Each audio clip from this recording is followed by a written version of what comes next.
Hey everyone, welcome to the channel. All right, let's be real. Money, it disappears faster than your paycheck on a Friday night. But what if you could make it work for you instead of constantly wondering where it went? Today we're diving into some killer strategies to grow your money like a pro. And no, you don't need to be the next Warren Buffett to make it happen. We're talking about simple, actionable steps you can take right now to start building wealth. We'll be covering everything from savings and investing to real estate and even investing in timber.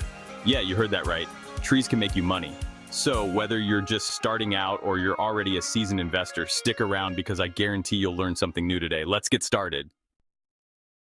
All right, let's talk about savings. I know, it's not the sexiest topic, but trust me, saving money is the foundation of building wealth. Think of it like this. You can't build a skyscraper on a foundation of sand, right? You need something solid to support all that growth. The first step is to track your spending. You need to know where your money is going every single month. Otherwise, it's like trying to play a game without knowing the rules. There are tons of apps out there that can help you do this automatically, or you can go old school with a spreadsheet. I prefer old school. It's never failed me. Once you know where your money is going, you can start looking for areas to cut back. And I'm not talking about giving up your daily latte. I'm talking about finding those sneaky expenses that are draining your bank account without you even realizing it. Think about it.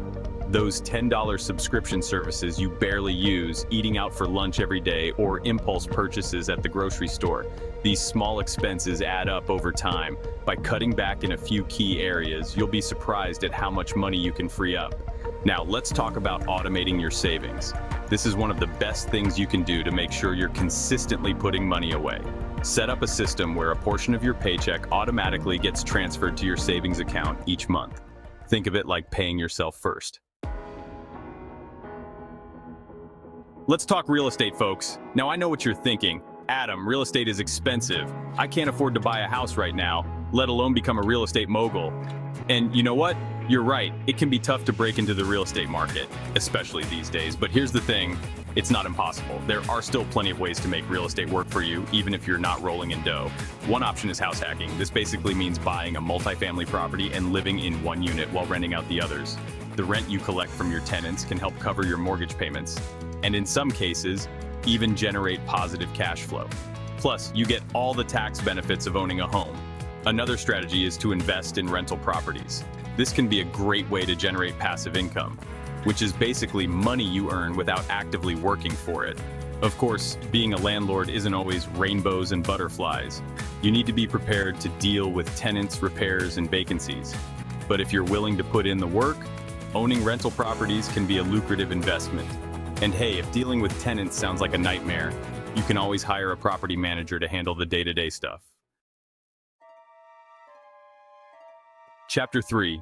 Investing in timber, the wealth hiding in the woods. All right, let's talk about something a little different. Investing in timber.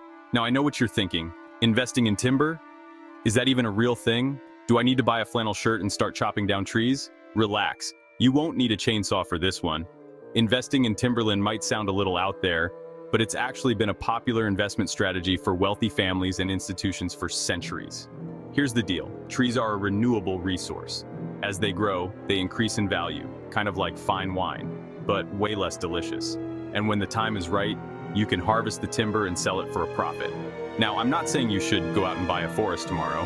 Investing in timberland typically requires a significant amount of capital and a long-term investment horizon.